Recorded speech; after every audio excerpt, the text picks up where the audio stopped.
Et après, on a un troisième intervenant dans l'agence qui est mon mari, Arié. Et lui, c'est un peu la base de tout parce que c'est lui qui vous réceptionne, c'est lui qui vous reçoit et c'est lui qui répond quand je ne suis pas joignable. Et comme tout le monde le sait, je suis rarement joignable.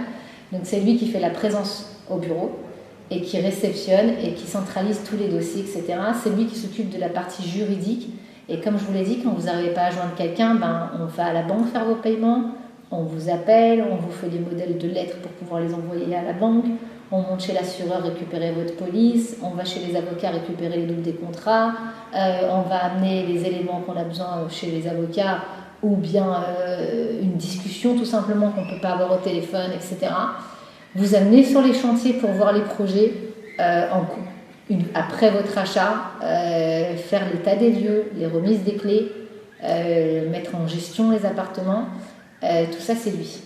Et ça, c'est beaucoup de bureaucratie que je ne peux pas me permettre de faire parce que j'ai pas le temps et que je peux pas être dedans et dehors. Donc moi, je suis dehors et lui, il est dedans. Voilà. Et en fait, c'est lui qui complète notre travail à ce niveau-là pour pouvoir vérifier.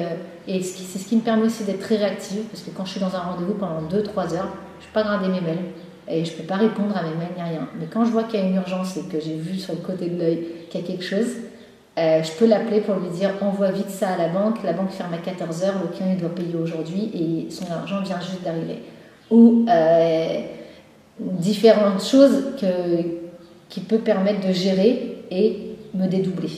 On ne parle pas d'acheter des appartements qui sont prêts. On parle la plupart du temps d'acheter un appartement qui est sur plan. D'accord ? Et pourquoi on s'oriente là-dessus ? Bien entendu, c'est une question de prix. D'accord ? Puisqu'un appartement terminé et un appartement sur plan n'est pas au même prix. Et automatiquement, les gens s'orientent là-dessus pour avoir, le temps de pouvoir s'organiser financièrement, 2, pour pouvoir gagner une plus-value parce qu'ils n'ont pas la nécessité d'avoir un bien qui soit préhabitable tout de suite du fait qu'ils habitent, en tout cas pour la plupart de mes clients, à l'étranger.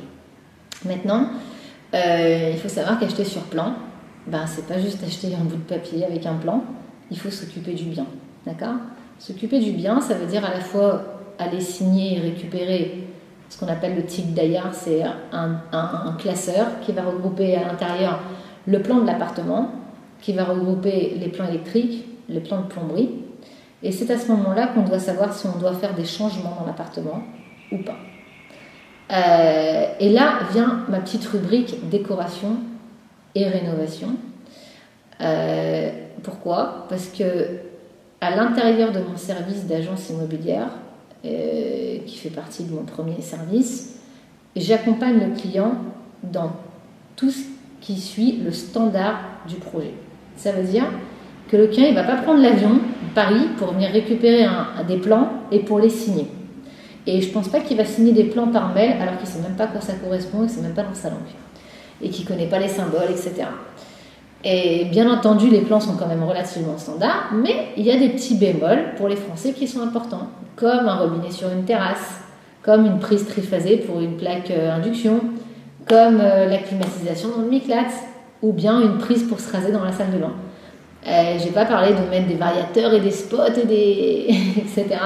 Je parle des choses qui sont logiques et normales pour des Français, qui ne le sont pas pour des Israéliens. D'ailleurs, c'est pour ça qu'on a une grosse différence de mentalité entre les Israéliens et les Français, et que bien souvent, on ne s'accorde pas, pour une seule raison, et que les Français ont l'impression de se faire avoir, c'est par le manque d'information.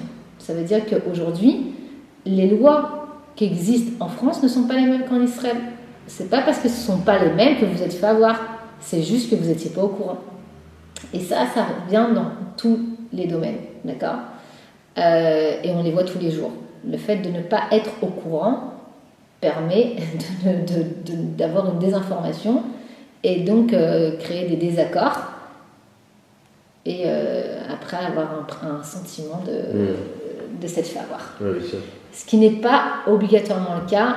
En tout cas, les Israéliens, c'est pas leur politique d'essayer d'arnaquer l'autre, même s'ils sont très superflus comme ça quand ils parlent, mais c'est plus français, ce côté-là.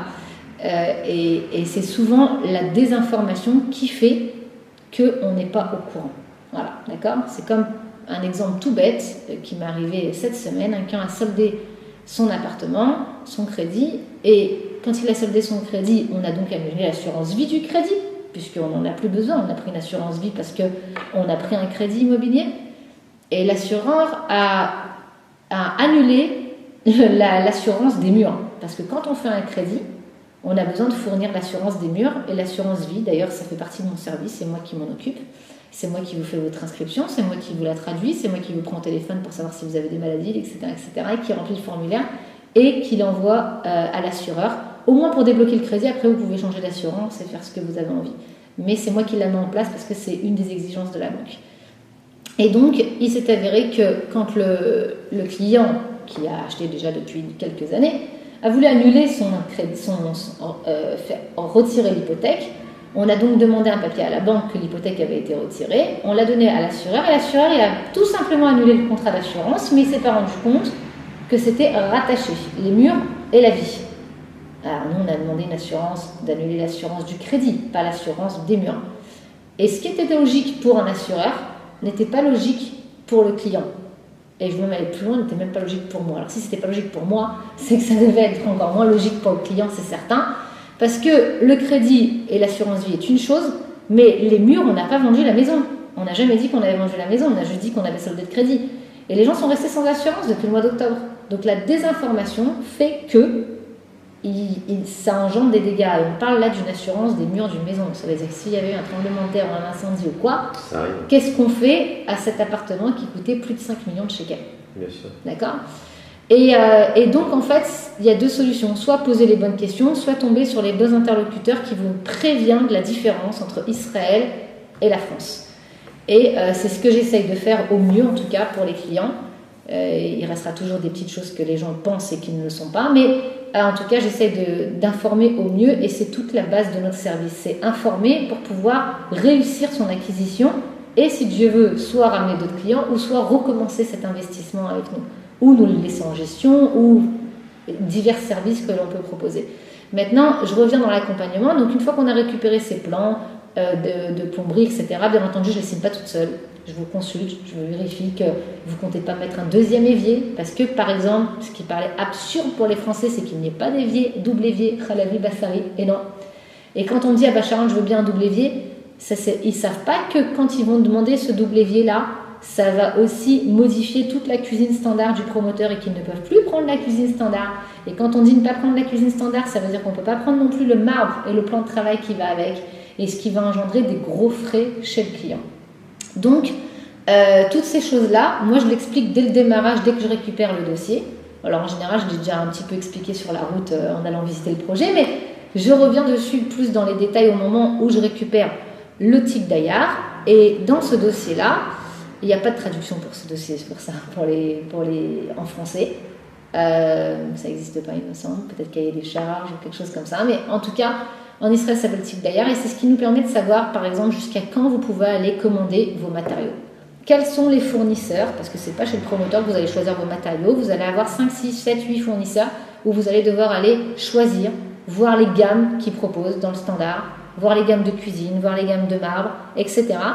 Et donc, ce qui inclut dans ma prestation, c'est l'accompagnement dans le standard. Ça veut dire qu'on a 15 carreaux dans le standard de sol. Vous pouvez choisir de 1 à 15, ça fait partie de ma prestation. Bien sûr, si vous commencez à me dire, Charol, je préfère du 80 par 80 et je voudrais mettre du marbre et pourquoi pas de la céramique et j'aime pas ce qu'ils me proposent, etc. On part sur une autre prestation qui n'a rien à voir, ça s'appelle la décoration d'intérieur, où je le fais aussi. Aussi bien si vous voulez passer sur un 5 pièces, un 4 pièces, aussi bien si on veut ne pas prendre la cuisine promoteur parce qu'on veut 2 éviers complètement séparés, ça nous fait changer. Les choix sont inclus dans la prestation uniquement selon les choix du promoteur. Ça veut dire qu'on a une cuisine, on a 4 portes à choisir. Quelle couleur on la veut? Beige, bois, blanc, crème. Je coche, j'envoie, je passe la commande, je réceptionne, je vérifie la réception. Dans tous les cas, d'accord? Aussi bien le carrelage, choix des portes, choix de cuisine, choix du marbre et bien entendu les plans principaux, plomberie, installation, etc. Une fois que les commandes sont passées, le promoteur me contacte et là, on intervient pour pouvoir aller vérifier que les choix sont bien ceux qu'on a fait et commandé. Alors là, c'est plutôt Raphaël qui intervient, mon père, et qui lui va faire tout ce qui est suivi de chantier suite aux commandes que je lui ai données, parce qu'il faut quelqu'un de réactif et dynamique, et il faut quelqu'un qui ait l'habitude technique. Donc pourquoi? Parce qu'avant de carreler, ils vont d'abord vérifier tous les points électriques, tous les points de plomberie. Et c'est à ce moment-là qu'on peut se rendre compte qu'il y a pu avoir une erreur et qu'ils ont oublié le robinet sur la terrasse. On ne va pas recasser tout le carrelage de la cuisine jusqu'à la terrasse si le robinet était oublié. Donc en général, on prend les plans, même si c'était dans le standard et que ça n'a pas été demandé en supplément, et on vérifie point par point. Donc bien entendu, ça nécessite beaucoup de temps et ça nécessite aussi une rapidité parce que quand ils nous appellent pour le carrelage, c'est juste pour l'identifier. Mais en fait, ça dure bien 2-3 heures sur place parce que suite à l'identification, il faut monter dans l'appartement et vérifier pour donner l'ordre de carreler. Et si on a signé comme quoi on peut carreler, ou si on n'est pas venu en Israël et qu'on n'a pas signé et carle tout seul, on peut se retrouver avec pas de prise triphasée, pas de robinet sur la terrasse, et différentes choses. Il m'est arrivé encore la semaine dernière d'avoir été chez un fournisseur où c'est moi-même qui ai fait les choix de matériaux, je les ai fait par WhatsApp pour mon client. Et on a choisi tous les carrelages comme ça. Et à la fin, il s'est arrivé que la fille a noté gris sur la terrasse, façon parquet. Mais la référence qu'elle m'a mise, c'était la 102. Et il n'y avait pas marqué de code couleur à côté. Et quand je suis arrivée, j'ai vu que c'était pas ça. Et donc, j'ai pu dire, je signe pas la terrasse. Vous renvoyez ça au fournisseur. Je l'appelle tout de suite. Et je lui ai répondu, voilà, c'était le gris que je voulais, tu le sais. Elle a changé. Si vous n'aviez pas eu quelqu'un qui surveillait le chantier, vous serez arrivé avec une terrasse beige. Voilà, et qui aurait déjà carrelé. Et les absents ont toujours tort. Donc, comme ils ne sont pas là, ils ne peuvent pas prendre l'avion et venir pour aller signer la couleur du carrelage qu'ils avaient déjà choisi, qu'ils avaient déjà réglé ou autre. Voilà, donc ça fait partie de nos services.